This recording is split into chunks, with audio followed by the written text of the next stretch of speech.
अस्सलामुअलैकुम फ्रेंड, केम छो बधा? उम्मीद करूँ छूँ कि बधा मौजमां अने मजामां जशो। तो आज आपणे बनावीशुं ढोकरीनुं शाक। तो तेल लई लीधो छे 4 થી 5 पावरा तेल अने ई ज कपथी आ 2 कप भरीने चणानो लोट लई लीधो छे। झीणा समारेला टामेटा अने वघार माटे राई, जीरो, मीठा લીમડાના પાન, झीणा समारेला લીલા मरचा, लाल मरचा, 2 चमची लाल मरचू पाउडर, 2 चमची धाणा पाउडर, अर्धी चमची हळदर, अर्धी चमची गरम मसालो, स्वाद प्रमाणे मीठू, आदू लसणनी पेस्ट, लसण ने मरचानी चटणी अने झीणा समारेला धाणा अने छास।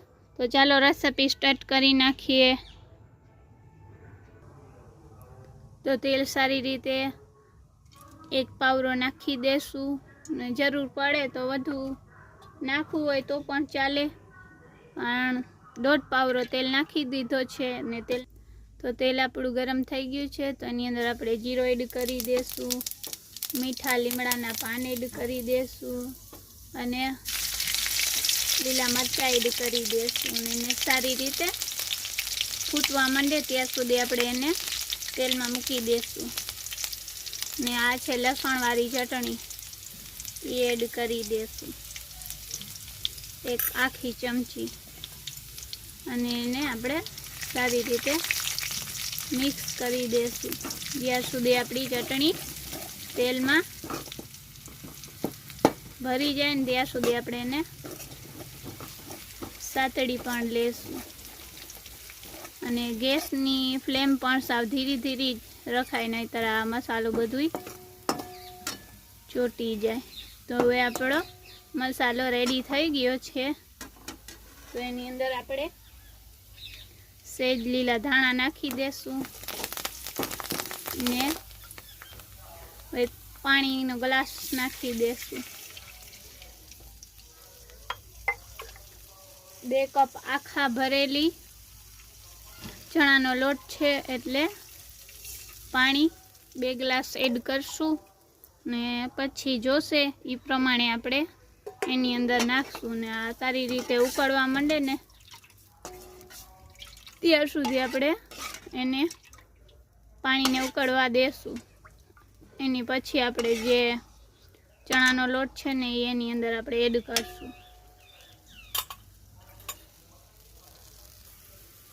तो हवे आपणो पाणी छे ए उकળી गयो छे। तो एनी अंदर आपणे मीठું एड करी देशुं, स्वाद प्रमाणे मीठું અને એને મિક્સ કરી દેશું સારી રીતે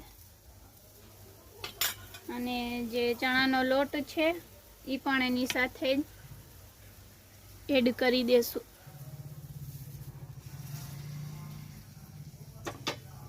અને વેલણથી એને ફેરવી લેશું। જરૂર પડે તો બીજું ચણાનો લોટ એડ કરવાનો અને આમાં પણ થઈ જાય તો પણ ચાલે અને એના ગાંઠા પણ ના વરવા જોઈએ ને એને ધીમે ધીમે ફેરવતા જ રહેવાનું।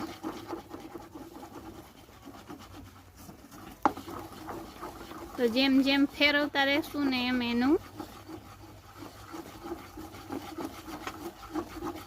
કલર પણ વ્યવસ્થિત થઈ જશે અને ઢોકળી પણ સાવ વ્યવસ્થિત થઈ જશે। तो 2 कपना 2 ग्लास पानी नाख्यो छे। तो परफेक्टली व्यवस्थित थई गई छे आपणी ढोकरी। पण हजी एने आम थोड़ी वार एमने एम फेरवता ज रहेशुं एटले जे कचासवाळो भाग हशे ने ए पण पाकी जशे ने एमां स्मेल नहीं आवे काची काची। थोड़ी वार एमने एम रेवा देशुं, धीमे तापे ने एमने एम मूकी देशुं हवे एटले ई सारी रीते सेट थई जाय।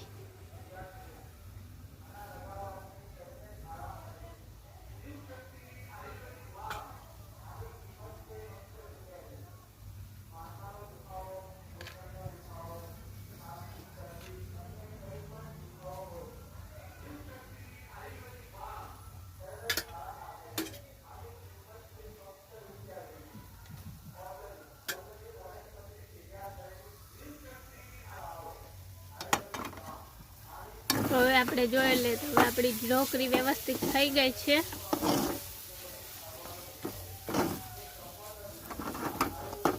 તો હવે આપણે એને તેલવાળી ડીશ છે એની અંદર આપણે પાથરી દેશું। હવે આ આપણી ઢોકળી ડીશમાં પાથરી લીધી છે। તેલવાળી ડીશ કરી હતી ને એની અંદર હવે આપણે એને થોડી વાર ઠંડી થવા મૂકી દેશું, એટલે એની રીતે પોતે જામી જશે અને વ્યવસ્થિત પણ થઈ જશે અને કટકાય અસલ સારા થઈ જશે પાડશું તો।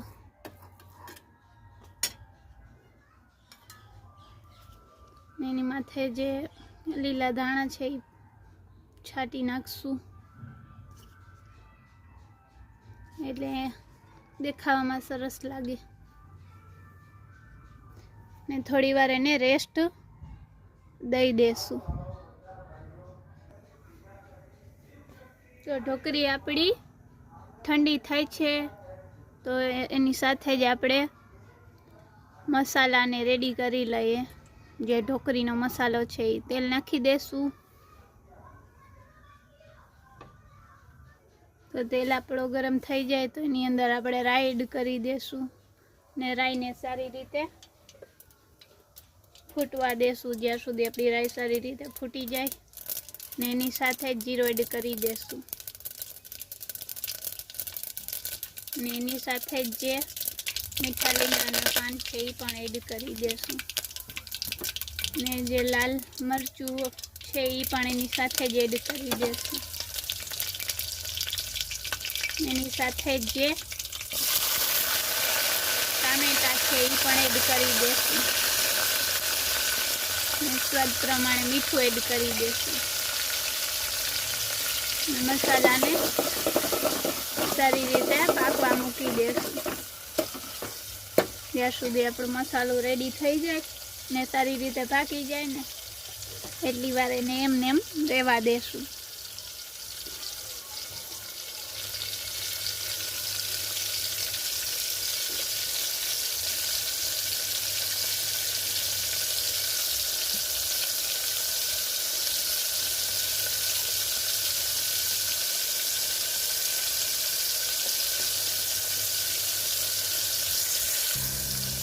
તો હવે આપણું મસાલું થઈ ગયું છે, ટામેટા પણ ગળી ગયા છે, તો એની અંદર આપણે આદુ લસણની પેસ્ટ એડ કરી દઈશું અને જે લસણવાળી ચટણીની પેસ્ટ હતી એ પણ એની સાથે જ એડ કરી દઈશું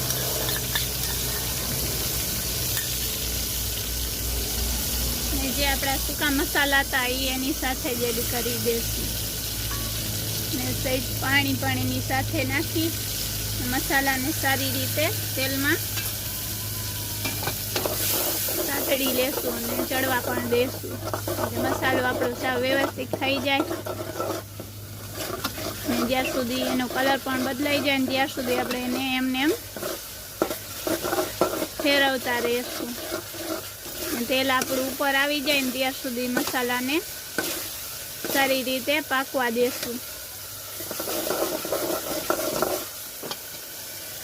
અત્યારે તો કલર સહેજ આવું લાગે છે, પણ જેમ પાકતો જશે એમ એનો કલર પણ વ્યવસ્થિત ને સરસ થઈ જશે।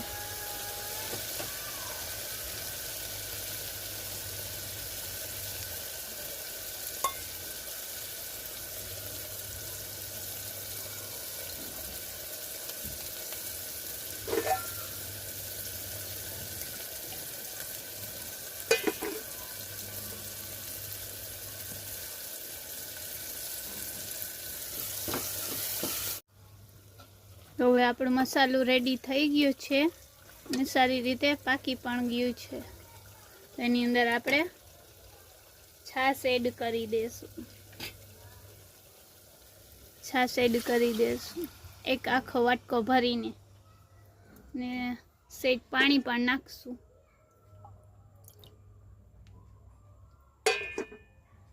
થોડુંક પાણી એડ કરી દઈશું ને એને ઉકળવા મૂકી દેશું।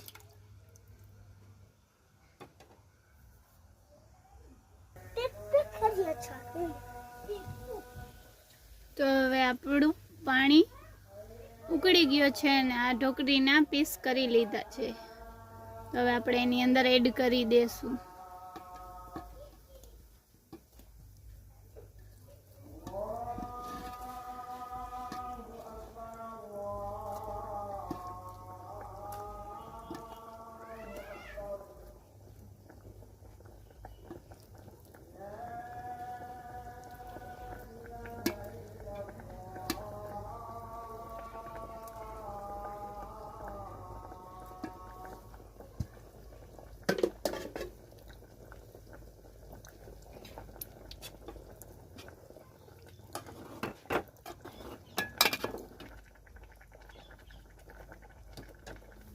તો થોડી વાર એમને એમ ઉકળવા દેશું. જેમ એક વખત ઉકળી જશે ને એટલે આપણે ગેસને બંધ કરી દેશું.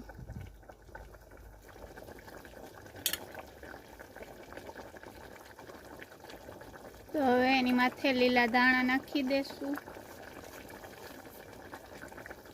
ને આપણી ઢોકળી રેડી થઈ ગઈ છે. તો હવે આપણે એને પ્લેટમાં લઈ લેશું. તો ફાઇનલી આપણું ઢોકળીનું શાક રેડી થઈ ગયું છે. તો આ છે આપણું ઢોકળીનું શાક. જો તમને મારી રેસિપી ગમી હોય તો મારા ચેનલને લાઈક કરો, સબસ્ક્રાઈબ કરો અને કમેન્ટ કરો ને મને પણ આગળ જવા માટે પૂરેપૂરો સપોર્ટ કરો. Thank you friend.